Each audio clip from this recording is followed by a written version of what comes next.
Question number 17 देखिए इसको तो हम लोग डायरेक्ट ही बना सकते हैं। पहले इसको देखिए सॉल्व करते हैं। यहाँ देखिए बाहर कुछ नहीं है तो 1 पहले दे दीजिए। ठीक है, 1 दे सकते हैं कि नहीं? एकदम दे सकते हैं।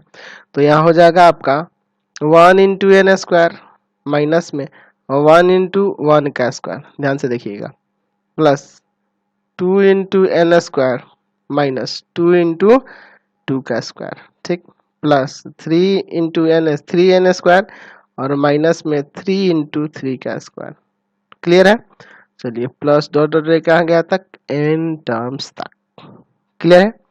अब देखिए यहाँ ध्यान से थोड़ा ध्यान दीजिएगा। हम क्या करते हैं ना, ये वाला टर्म ये वाला टर्म ये वाला टर्म जो प्लस में है उसमें से एन स्क्वायर को बाहर निकाल लेते हैं, तो बच जाएगा 1 प्लस 2 प्लस 3, ये कहाँ तक? तो एन टर्म्स तक। क्लियर है? और माइनस इसमें से देखिए, यहाँ देखिए, यहाँ देखिए, यहाँ देखिए, यहाँ देखिए, ये हो जाएगा -1 का क्यूब -2 का क्यूब -3 का क्यूब, देख रहे हैं ना? चलिए इसी तरह से ये भी कहाँ चल जाएगा? n टर्म्स तक। ठीक है, टू n टर्म्स, समझ रहे हैं ना? n टर्म्स लिखे हैं। चलिए n स्क्वायर इंटू में है 1 प्लस 2 प्लस 3, ये कहाँ तक गया है?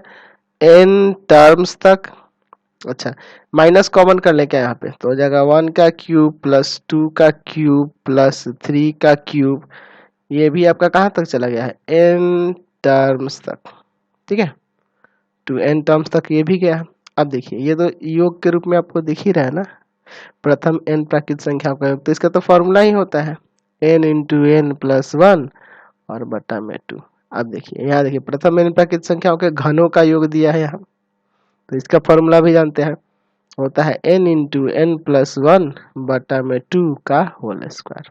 चलिए दोनों जगह से कॉमन करते हैं, तो कॉमन होगा n स्क्वायर इंटू में n प्लस 1 और बटा में 2। तो यहाँ क्या बचेगा आपका? यहाँ सिर्फ आपका देखिए n स्क्वायर कॉमन हो गया, ये बाहर ही आ गया, तो सिर्फ n बचेगा ना, माइनस, यहाँ देखिए ध्यान से, ये n का स्क्वायर है ना, n का स्क्वायर। चलिए तो n का स्क्वायर बाहर निकल गया है, इसमें से एक बच जाएगा। क्लियर है? अच्छा, नीचे जो है 2 का स्क्वायर है ना यहाँ, तो एक 2 निकला है, एक 2 तो बचेगा ना।